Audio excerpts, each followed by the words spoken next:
Welcome to Long Lost Friends. I'm Elizabeth Eve King. And I'm Andrea Goyan. We used to do comedy together, Elizabeth and I, many long time ago. We lost touch. And recently we found each other again and discovered that I'm a painter, performer, writer, Pilates teacher, animal lover, and biologist. I'm a painter, performer, writer, Pilates teacher, animal lover, and well, okay, I'm not a biologist, but we're long lost friends. And we are also both speculative fiction writers. My work has appeared in Metastellar magazine. Metastellar, for those of you who don't know, is an online magazine that publishes original science fiction, horror, and fantasy. There's a link below in your YouTube. So today, we are thrilled to have as our guest, Art Brown. Art is a screenwriter, producer, and showrunner. He worked with DreamWorks, where he was the showrunner for DreamWorks Dragon Race to the Edge. He's worked with Mattel, Spin Master, and a lot of other companies. He's written 3 studio films, including Best Men and Surrender Dorothy with Drew Barrymore. It's the sequel to The Wizard of Oz. He's currently working on a bunch of incredible projects. So we'd like to welcome Art. Hi, Art, thanks. Hey, how you guys doing? Good, thanks. So can you tell us, how do you go about writing an animated script? Wait, we have to meet his wait, I'm ahead of myself. First, before anything, show us your pet. Most important. Pet. She's right back here. Morgan.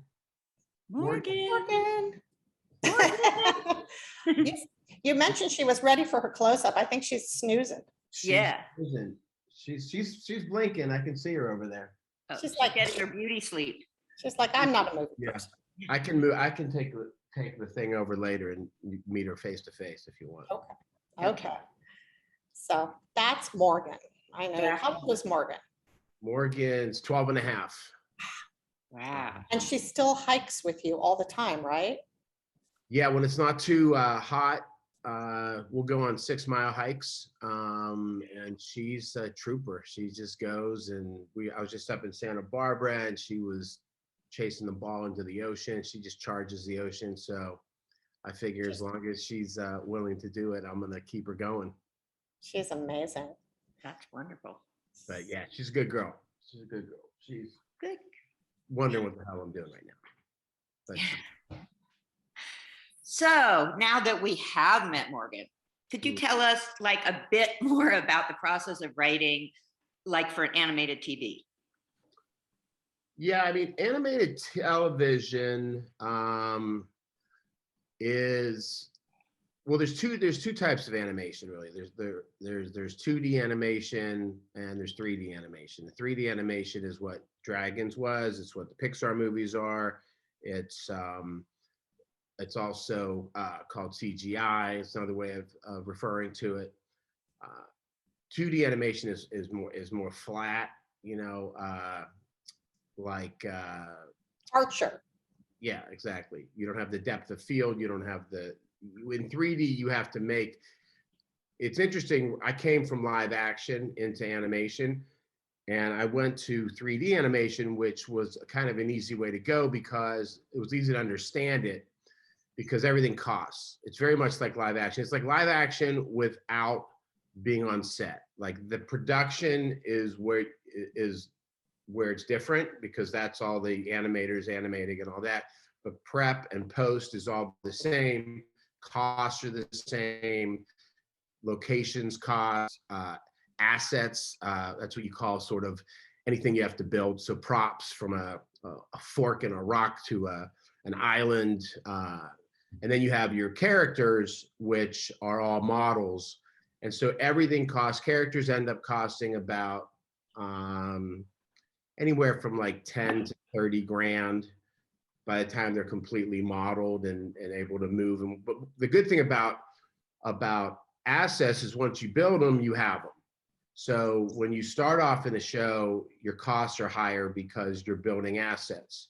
So and then as you continue and you amortize over the life of the show, things start to come down and costs start to come down. And you also start to build more assets and you have more to choose from. So, you know, a lot of the production meetings are, especially at the beginning, are kind of funny because you have to really decide if you need that asset. Do you need that spoon? Is the spoon crucial to the scene? Because it's $600.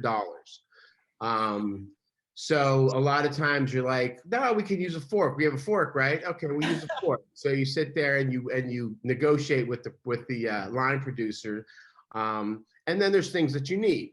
But we had a funny sort of ongoing joke that we would use. For some reason, we had very early on, we had potatoes. I think it was because they were, you know, the Vikings and that they ate a lot of potatoes and stuff. So we had potatoes. So we would use a potato for anything. It would be like, they're throwing rocks at each other. Can it be a potato? Sure. We need a plant. Can you stick a flower in the potato and color it? Yeah. So anything that we wanted to save money on, we always use the potato. So that's sort of in the production side of it. So it was an easy move for me from live action to that type of animation. So, right for it. I was going to say, Art, I'm sorry to interrupt you, but I was going to say, you wrote a lot of them, and did you have a writer's room? How many people wrote a script? Yeah, we had a pretty small writer's room. We just kept it pretty hands-on. I probably wrote, we did 120 episodes over 6 years. I think I probably wrote half of them, but then I story edited all of them along with my producing partner. We would story edit. So if our room, we'd break the seasons in the room, we'd break the seasons, we'd break stories, then we'd have the writers, our room writers, you know, go crack an outline, and then we would, you know, sort of, some people like to write as a room, but I think it's a lot of diminishing returns for a kid action show because it's not a sitcom. So it's not jokey. So you're not sitting there. You're more trying to figure out in the room. You're trying to figure out the season. You're trying to figure out the character arcs, the nemesis arc, you know, the individual episodes, the standalone episodes for the season. So we sort of would break that down and spend the first couple of months just doing that, and then we'd start writing. And when we wrote, I would send the writers off to write. I'd, you know, give them an episode. We do, I think we had 3 writers and a writer's assistant, and then me and my producing partners. So, but we wrote together a lot. So you figure we did about 4 to 5 scripts at a time. So everybody would go off for a week. We'd give them a week to go write, but you're writing off of an outline. So you have a roadmap. And then if the writers got us 70% there, we were happy, because they just don't, you know, the room writers, not that they're not good writers, it's just that they don't know the characters in the show as well as we do. They're not in all the meetings. They're not in all this, they don't have all access to all the information. And we have to keep the tone, the voice consistent. So we would then take their scripts and rewrite their scripts. And so the voice stayed consistent. And how long are one of those scripts? They're about, the sweet spot's about 26, 27 pages. If you can, we're always trying to get them down, as in most writing, you're always trying to cut. But what we would do, you know, we had the luxury of working with some great actors, and I was the director of the record, so I directed all the actors. So someone like TJ Miller, for example, who's just hysterical, and whatever I write is not going to be as funny as what he comes up with during the records. So with him, for instance, and with some other actors as well, as we got to know them more, I would write the beginnings of the scenes. So the scene, and it was kind of a little bit of a trick. So the scenes, I did it for 2 reasons. 1, because I would know that I would riff with him and get better stuff. And 2, I could have a 1-page scene script-wise in terms of the page count, which kept the page count down, so I could fool the studio, because if I wrote the scene out, it would be longer, knowing that I would then cut it down later, but they get very caught up in, oh, the script's too long. And so there were little tricks you could do to where you would know, all right, this is a 26-page script. They're very happy. I know in the back of my head it's more like 28, 29 when all said and done. So we did stuff like that, which was cool. But I was always very into, I was never precious about anything I wrote. And I tried to teach that to my writers. It's never about you. It's always about the show. That's the only thing that matters is the show, whatever's good for the show. I didn't care where ideas came from. I didn't care whose line it was. And I hired actors that I would allow them to improv and make it better and make it their own. Now, of course, there's certain things that you say, we got to get this way because it relates to a story point or what have you. But for the most part, it's a, kids action show and you can have fun with it, So do you think that attitude for yourself about not being precious about things, did you develop that over time? Because I think myself as a writer, at first you're like, oh my God, came up with this fantastic idea. And as you go along, it gets easier and easier to cut away and get to the heart of what you need. Yeah. Did you find that? Yeah, definitely. I think it comes with experience. I've probably written, the TV show, as I said, was a good 120 episodes. I've probably written an additional 30 screenplays, maybe more over the course of my career. And I think the biggest difference is when you're young and you start out and you're green, you have this dream that someone's going to read your script and say, it's perfect. There is nothing that we need to change. And as you get older and as you get more experience, you're not interested in that compliment. You know that that's not reality, first of all. Second of all, you just want to make it better. So when I talk to people like my manager, who's sort of my little ace in the hole, because he's a really, really good guy. His name is Michael Previtt. He's great with notes. I've been with him for, 20 years. But we never talk about what's good. We go right to where the problem's at, because I don't want to waste time. I know what's good. I know what's working usually down deep. I know what's working, what's not. And I want to make it better. So I'm interested in okay, you like that? Okay, great. Let's get better. So to your point, yeah, you develop that over time, and especially doing a TV show, because you're going from writing a screenplay, which is, I think the most screenplays I've written in a year is probably maybe 4 or 5, because they take a good few months to write. And then you're that's the first draft. Yeah, I've played with scripts for years, but with TV, you're writing a large number of scripts, and it's the same thing. It's never easier. Just because it's a half-hour show doesn't make it easier than a 2-hour screenplay.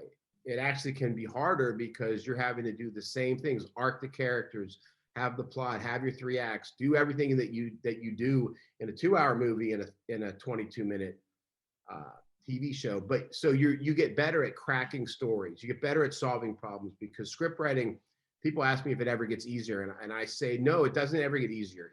You just get better at solving problems, because every script's going to have its own set of specific problems to that script, and you get better at painting yourself into a corner and getting yourself out. Because I always say, if you paint yourself into a corner and you don't know how you're going to get out of it, the audience will never be ahead of you, because they certainly won't know. And then you find a way to do it. So, I think with experience, you get that way. You get less precious.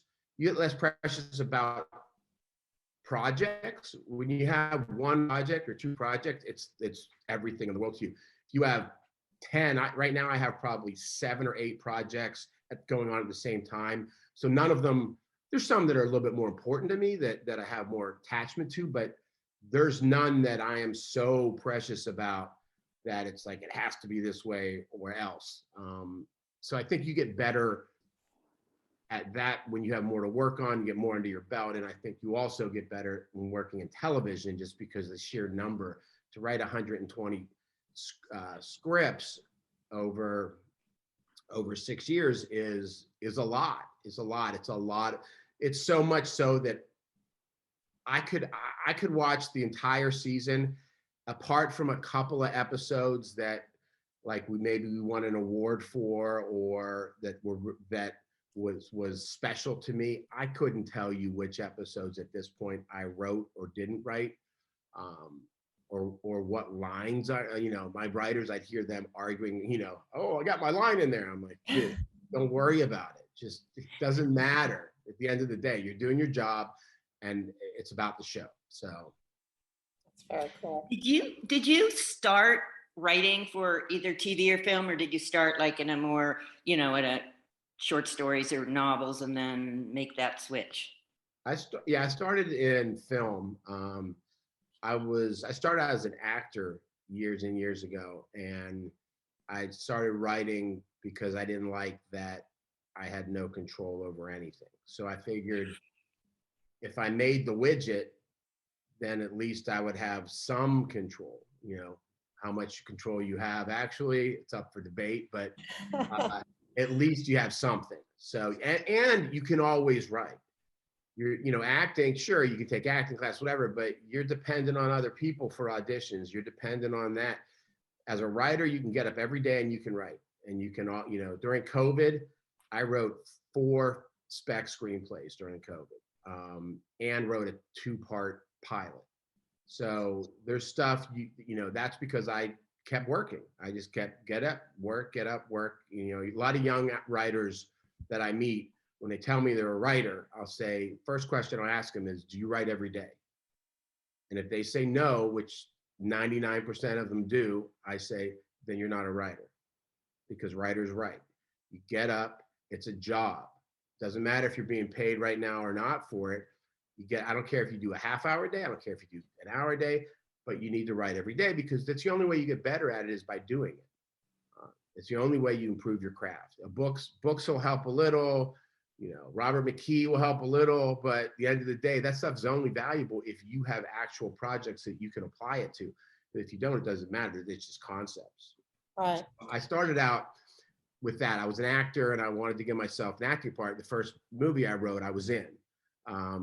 It was called Best Men. It was with Drew Barrymore and Dean Cain and Andy Dick and Sean Patrick Flannery and this whole cast of people. And it was one of the first scripts I wrote and was in it. And excuse me, I remember being on set.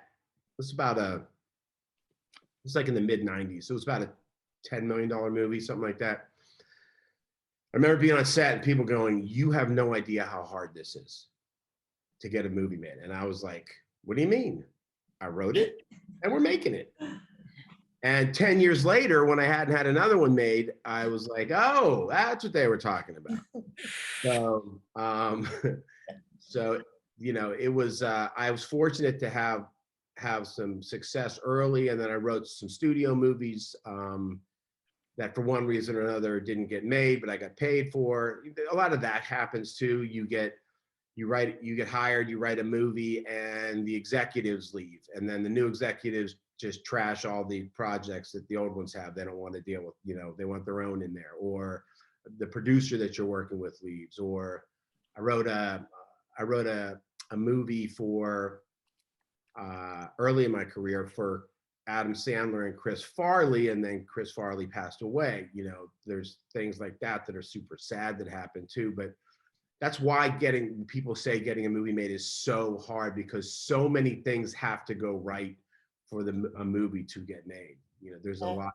Surrender Dorothy, the sequel to The Wizard of Oz that I wrote for Warner Brothers and Drew Barrymore, is still to this day considered one of the top movies that has never been made. Like, it's one of those movies that's a great idea. We had a great script. There's been, I don't know how many different rewrites on it and different takes on it over the years, and it's so mired in legal now. It'll probably never get made, which is sad, because it's a really fun idea. But that's the way it goes sometimes. That's why it's your job. You work and you hope that something gets made, and you hope that it affects people. Right.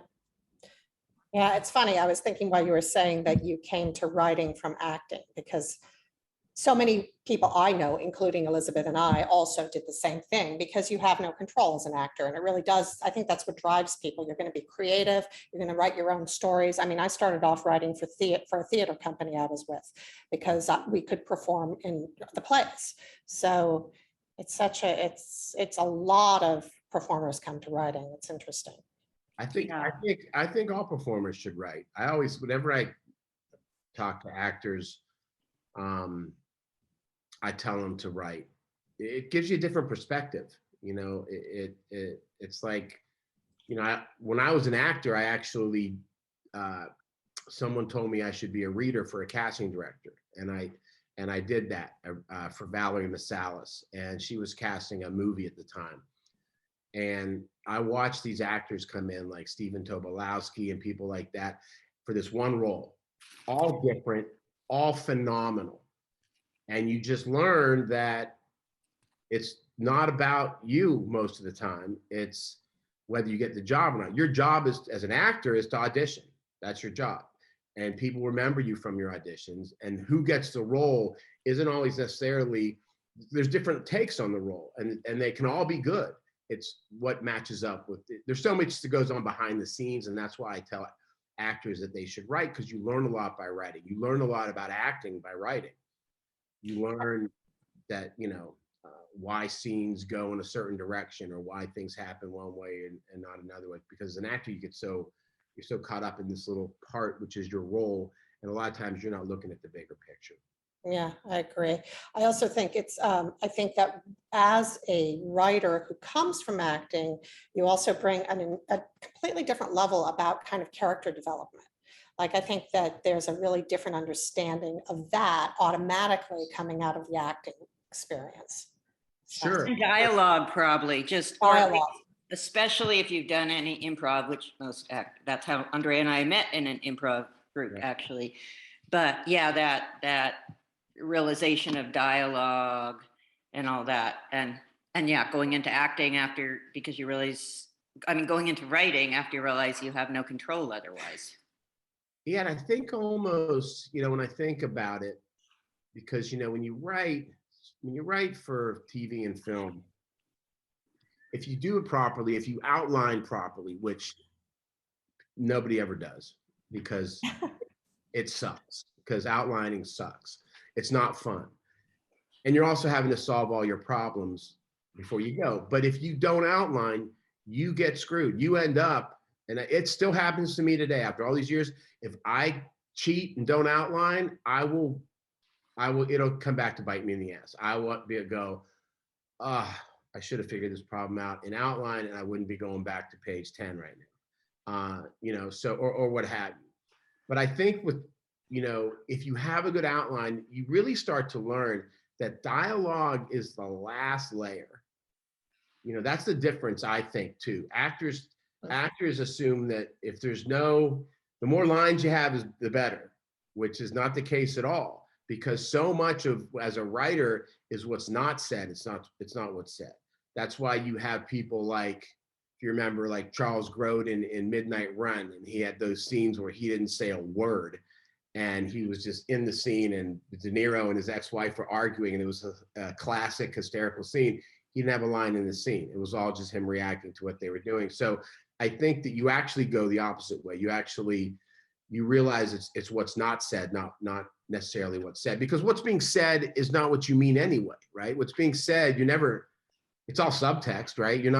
You're rarely speaking exactly how you feel. We just don't do that, right? So it's kind of flipped for me when I think about it. I get into the actor's headspace when I'm writing, and I think about their feelings, what they're going through, and what their actions are as a result of that, regardless of what they're saying. Right. Because a lot of times they're saying something. I think I'm going to speak for you, Elizabeth, and you can correct me if I'm wrong. I mean, I think for me, because I'm actually speaking for me, it's the fact that because I have spoken so much dialogue in my life as an actor, I kind of know how it feels in my mouth to be correct. Like, I don't overwrite my dialogue because I know that. So I know it's the subtext. I know there's other stuff going on. So I feel like that serves me coming from acting. Sure. Yeah. What yeah, we would do that. It's like knowing your characters, right? So I remember when we were doing the Dragon show, if I got a script from one of our writers, I could look at a script and go, that line wouldn't come out of that character's mouth. That line would come out of this character's mouth that's moving around, blah, blah, blah. You just, the more you live with the characters, the more you know what they'd say, how they'd say it, if they'd say it, all that sort of stuff. Yeah. Wow. Well, this has been so very cool. It is. Thank you so much. This has been very enlightening. And we usually, we usually end our shows saying what the best or weirdest thing, but on a good note, we learned this week was. So Elizabeth always tends to start this segment. So I'll start this time too. Okay, well, I have to say I learned two things. I have a short story that won the best of the short story podcasts and is going to be featured.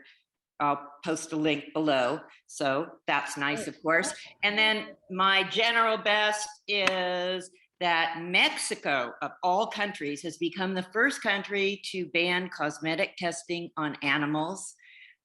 So I'm very happy about that, and also surprised because, you know, Mexico isn't the most animal-friendly country usually.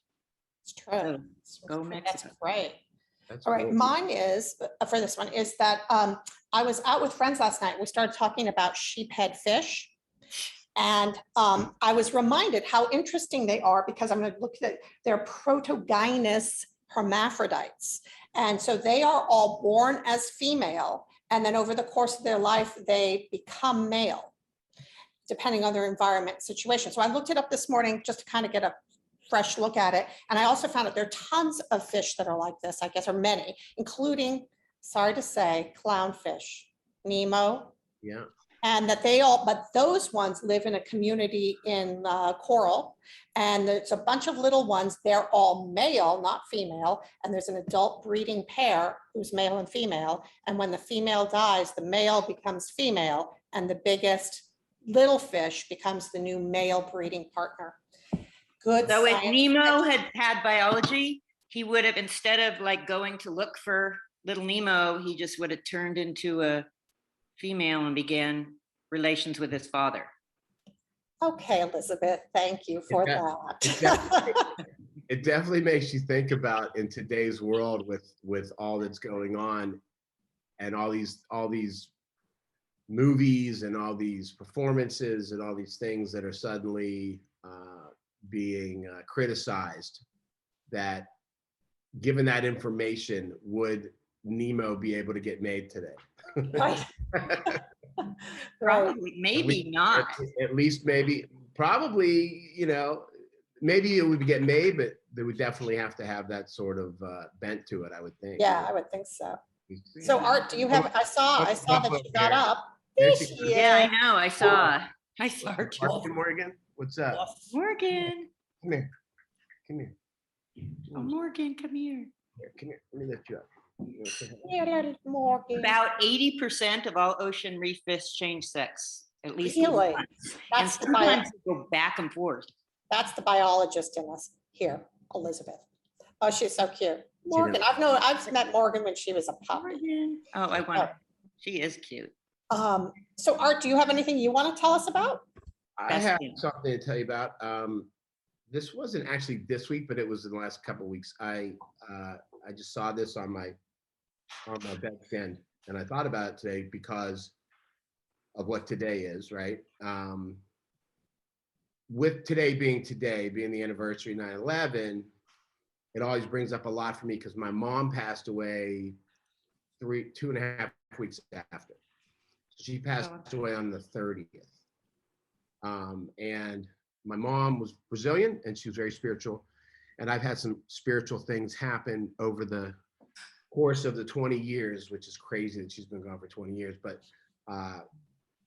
and she shows up for me. She didn't come to me in any way, shape, or form for many years. And I was very frustrated by it. And I eventually talked to a medium who was actually the accountant on my show, on the Dragon show. He had left the business because he started receiving spirits, and then after a number of years came back to the business, but he would still receive spirits. So long story short, my mom started showing up for me in the form of hearts. So Morgan, Andrea knows this story. Morgan senses my mother. I know she does. And on the anniversary of her death a few years back, she got sick and threw up, and she threw up a perfect heart it was on my Facebook feed for a long time. But you know, even recently, as things have been getting you know, rough around the world and stuff, and I really was thinking about my mom. This was probably last year. I said out loud to her, I said, "Mom, I need to hear from you, and I need a heart." And I walked out of my building literally the next morning, and the rain had made this perfect heart right at the bottom. Anyway, I've been going on these hikes with Morgan, and there are these long 6-mile hikes up Mandeville Canyon, West Ridge Canyon, and they're pretty desolate, right? There's an easier path that there's more people on, but the ones I go, it's pretty desolate. And I was walking, and I met this woman, and was talking to her, and she said, "I hope you don't think I'm weird, but I feel like I need to give you this." And she gave me that. Wow. It's a little heart that says love. Wow. That is wild. So that was a weird thing. Yeah. Wow. It was cool. And we were in the middle of nowhere. And I talked to her for a few minutes, and she's like, "I hope you don't think I'm weird." And I was like, "No, that's my mother reaching out." So Wow. Wow. Well, That's thank great. you so much for joining us. We really loved having you here. sure. Yes, thanks for joining us. And thank you to Metastellar and both the amazing Maria and Alex Korolov for hosting, directing, and editing Long Lost Friends. And we hope you enjoy our listening as much as we've enjoyed filming it, and stay safe and happy. And we'll see you next time. Thanks again, Art. Bye, guys. Bye.